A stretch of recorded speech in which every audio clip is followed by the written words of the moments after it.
Özündən, böyüyünlə bu necə danışır, danışsın. Ağıllı ol. Gel kulağın qapsın bağlar. O filesi uşaq budur, uşaq bana... Ay böyle uşaq. Uşaq ben aşkım 5 dəfə saç yıldırır. 5 dəfə olsun, 6 dəfə olsun da bağlayır sonra. Senden karşılam, artık derdin. Aşkım 5 dəfə saç yıldırır. Ben sana yıldırım da sen onu... Öyle anneme göre, arayın sen. Onu tekrar detaylayı yiyeceğim ona. Götürün ben üstüme. Gel konuşma, bir de göster, bir de göster. Ne yapacak diye? Ne sus. Ben de sana yapamam değil mi? Bunu geçe söyle, bu ne yapacak? Ne bu ne? Ne yapacak?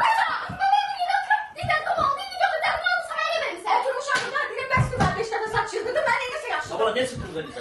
Ne sıkıntı Liza? Gülme sakın bana, gülme. Sıkılma. Dedim sana gülme, sıkılma.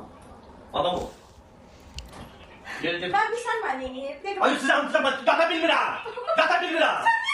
Düşünmeyin ne var der, size karşı. Düşünmeyin ne var ya.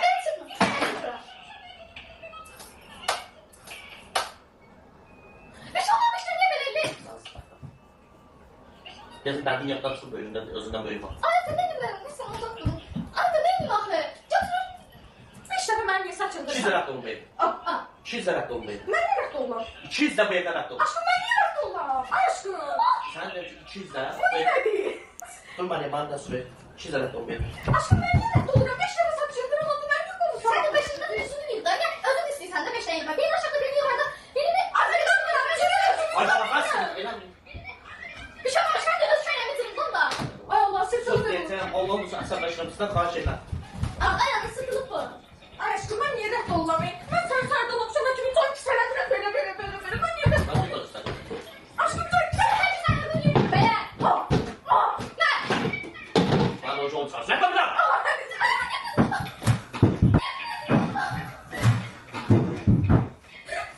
Sen kasım gidiyorsun. Bırak onu buradan. Açacağım da buradan. Gel buradan. Oyun satmayın. Oyun satmayın. Ben rəqd olmayacağım. Sen de olsun. Ben de olsun. Aşkım ben yapmayayım. Geç şuradan. Tamam. Ay aşkım, ben bütün gün evde bir sos gülüyorum. Ben niye rəqd olmalıyam ki? Tak onu taka. Ben de üçüncü de evresiliyorum. Sanki aldığımda ben çalışıyorum. Sen bak elediğimi niye tek çalışsın? Açsın güllerimi ben. Ben görmeden gülüyorum. Ya o eski çirkini değil. Her şeyi ben aldım temizlettirmeden. Ben bu ev temizlettirmişim bir dedik ya. Yine bunlar sürpriz iyi arada.